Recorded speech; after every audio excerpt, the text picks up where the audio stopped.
For as long as I can remember, I have encountered many people who have had the strangest phobias.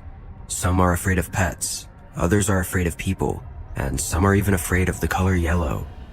My fear may not be as weird as the last one, but even so, people are still surprised when I am terrified of Legos.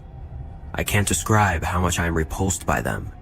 When I see them, I just want to kick them as far away as possible and leave. Many people think my actions are unjustified, and maybe I'm a little crazy, but nobody had Legos inside their body. Nobody had Legos covering their entire throat and stomach. None of these people almost died from Legos. To be fair, it wasn't the Legos that almost killed me. It was the person who was playing with them. During that time, I was a babysitter. I was good with kids, and even though I didn't really like losing weekends to babysitting, I needed the money to move out on my own and go to college. The clients trusted me, and they knew me all my life, so much so that after a few months, they even recommended me to all their friends, and so I started working on weekdays as well. Everything was going great until I got a call to take care of a new child. The lady on the phone seemed sweet, kind, and gentle.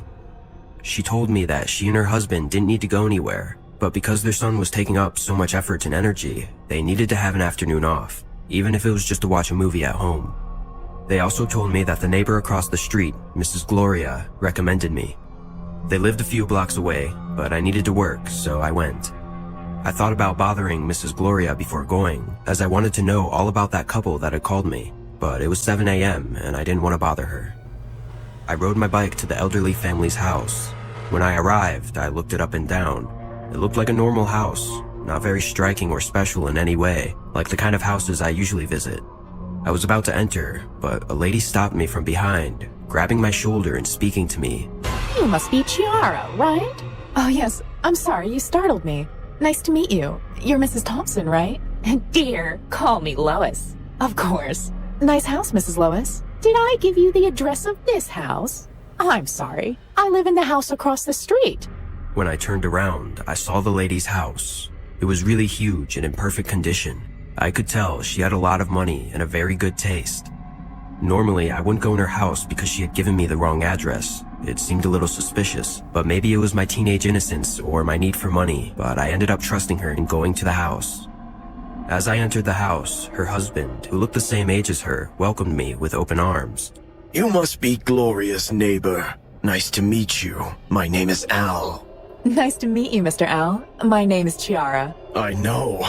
Gloria told us so much about you.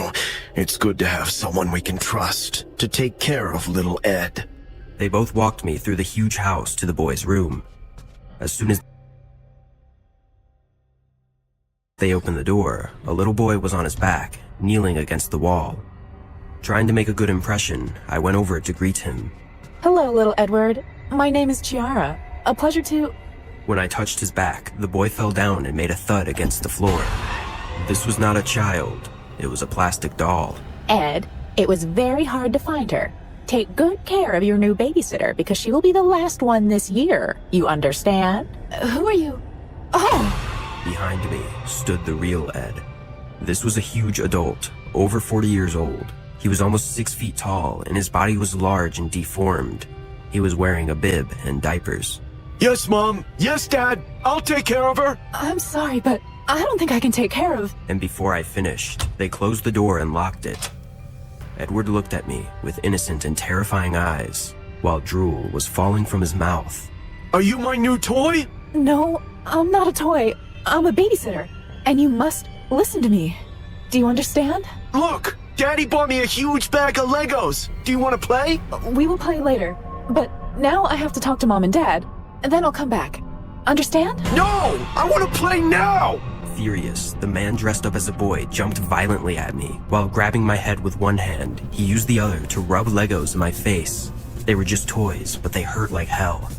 Play! Play! Play! Somebody help! Okay, I will play with you.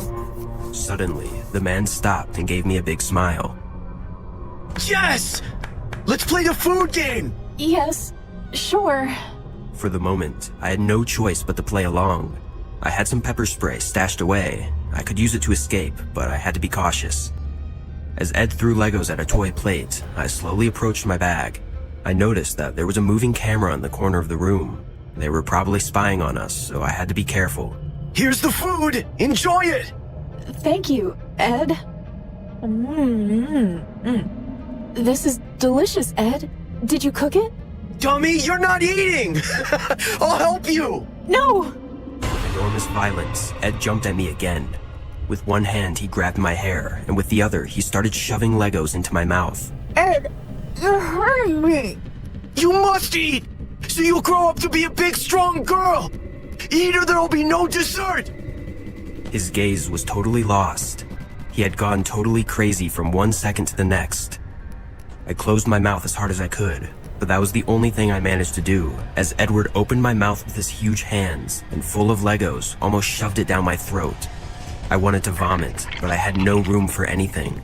I was swallowing Legos like crazy. I was choking.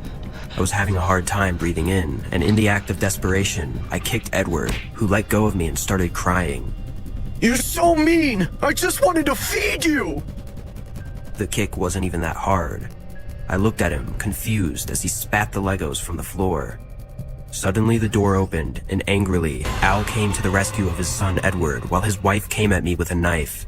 How dare you hurt our son, you brat! I will kill you! As the woman ran towards me, I took my chance and took the pepper spray out of my purse. You play with him, you damn witch. No! Mama! They both ran towards her as I ran out of the house, desperate. Many neighbors saw me leaving and quickly called the ambulance. I had swallowed too many Legos. The only thing that saved me from suffocating to death was that the doctors arrived quickly, as the ambulance was only a couple blocks away. After what happened to me, the elders were arrested and the whole truth came out. They didn't know my neighbor, they were just watching me. They wanted me to be Edward's next victim.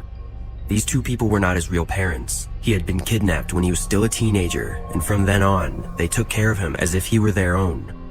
Edward didn't know he was killing all those people, but his fake parents entertained themselves by watching him. Edward was taken to a crummy psychiatric hospital, but since I moved to the city and started working, I got permission to move him to a better place. He now recognizes me as his big sister. I'm no longer afraid of him for what he did to me, because just like me, he was just a victim of the real monsters who manipulated him too.